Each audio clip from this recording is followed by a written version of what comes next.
about what this can mean now as far as the immediate term is concerned for consumption? And Harsh, we'd started to see a pickup as far as rural was concerned. Urban was still feeling the pinch after what has been announced today by way of tax relief. How immediate do we expect the change to be, the pickup to be? Are we still talking at least a few quarters out? Shireen, I believe, because this has the potential to bring the money in the hand of the consumers, but yes, it might not happen, immediately from next month. I would say maybe, at least we need to wait for another month, another quarter or so before we see the impact of this on the consumption. But apart from this step of the tax reduction, there are many other areas, which has the potential to improve the consumption, the things that she has done for the rural, the agriculture. So it's a very inclusive budget, where again, if the income at the farm level, at the agriculture level increases, so that also has the potential to boost the consumption.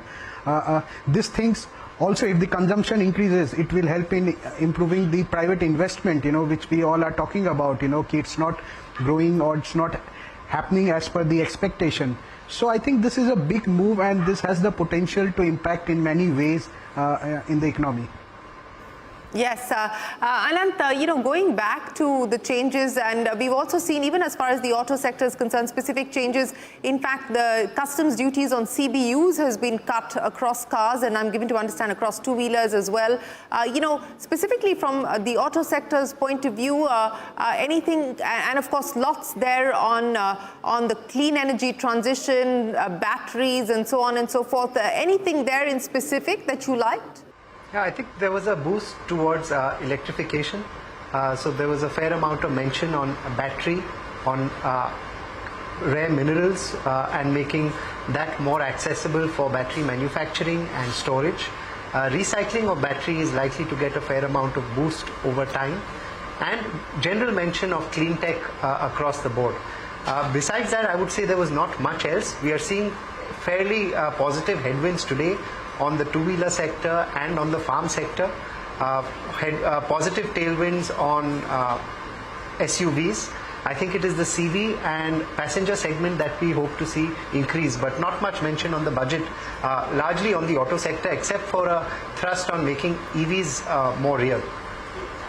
Yes, and there is, of course, an allocation there as far as the PM e-Vahan scheme, etc. is concerned. But Naina, now the budget is done. All eyes shift to the MPC and whether we will see a rate cut being delivered by the MPC. But, two questions there. One, do you expect a rate cut? Two, between the budget and a rate cut, do you really expect a pickup as far as private capex is concerned, which is the ask of the government? And my second question, with the changes that have been brought in as far as the new tax regime is concerned, do you anticipate that we'll now shift, whatever was remaining on the old tax side will now shift, and it'll be the sunsetting on the old tax regime? Because the insurance companies, for instance, reacting negatively to that because the tax breaks don't exist on the new tax regime side. So I think, Shireen, it's a journey. The direction is right. Are we ever happy with what we get? No, we always want more.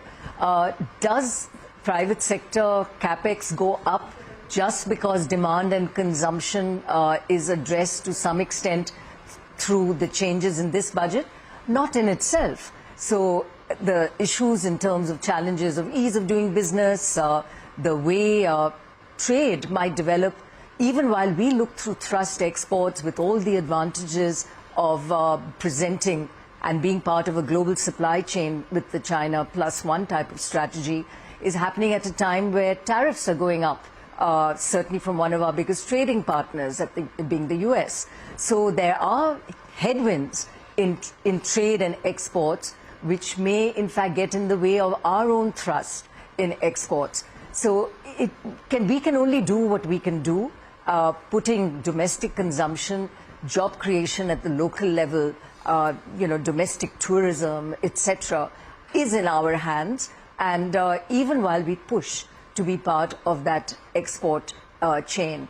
I just think if I can come in on finance and related areas where there's been some stress, as you well know, in microfinance, And I'm glad to see that that got mentioned in this budget with the Grameen Credit Scores framework for SHG members being looked at, because we really don't want to get into the situation we had many years ago in microfinance, or indeed in personal loans, where the credit data does not allow us to capture multiple loans by the same individual. So focus on that, focus on revamping the KYC registry.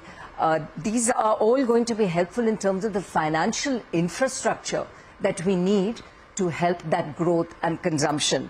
And I think if we can also look at what the advantages on the mergers and acquisitions, FDI and insurance bring, these are significant for those industries specifically and should not be forgotten.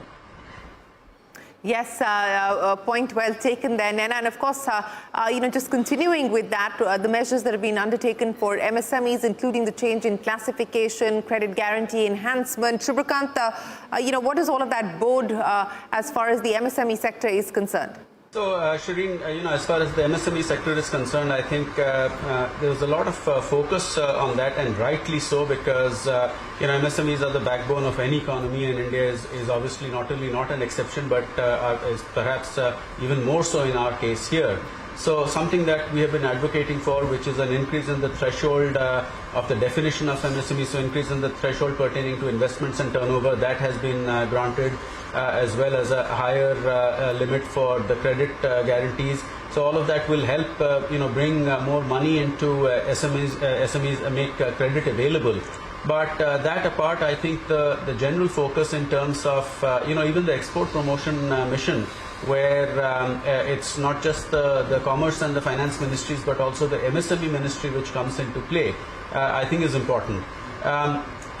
We are in a situation where domestically speaking our fundamentals are very strong. We have the benefit of a unified domestic market, but unquestionably there are external headwinds, and that is something that cannot be ignored.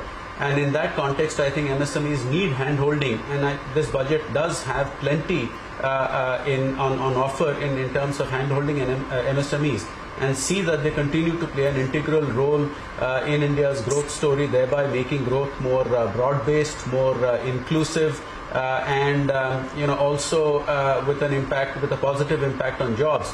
Because as you know, I think the most important outcome of supporting MSMEs is a boost to job creation, especially when a lot has been talked about the labor-intensive sectors, which will get special attention in this budget. All right, Mr. Kanabar, I'll give you the final say before we close. There's a lot of cheer, a lot of optimism, and a lot of confidence that the budget seems to have delivered on. But many of the announcements are work in progress, are yet to be operationalized. So on balance, where does this leave corporate India? Where does this leave the consumer? And where does this leave our aspiration to try and move beyond that growth range of 6.3 to 6.8%? So first, you had asked a question earlier that does this mean a death knell for the old tax regime for individuals? And the answer is absolutely yes. If there was any doubt for any taxpayer, individual taxpayer, as to whether they should now migrate to the new tax regime, the answer is yes, they would, because it's far, far more beneficial. And you're very right that nobody wants to have deductions which can be cantankerous. One would rather have a simple tax regime. Second, there was one mention about, and this is only a policy announcement, about a fast-track merger. And I wish that comes sooner rather than later, because NCLT today is overburdened with work. It takes months and months before a merger gets approved. And if a fast-track merger can be announced, that would really ease a lot of tension on NCLT.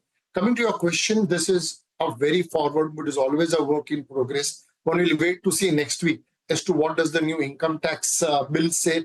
And that, of course, might go to a standing committee, and whenever it gets enacted, if it is indeed simple, it could be a harbinger for a lot of more foreign investments to come into the country.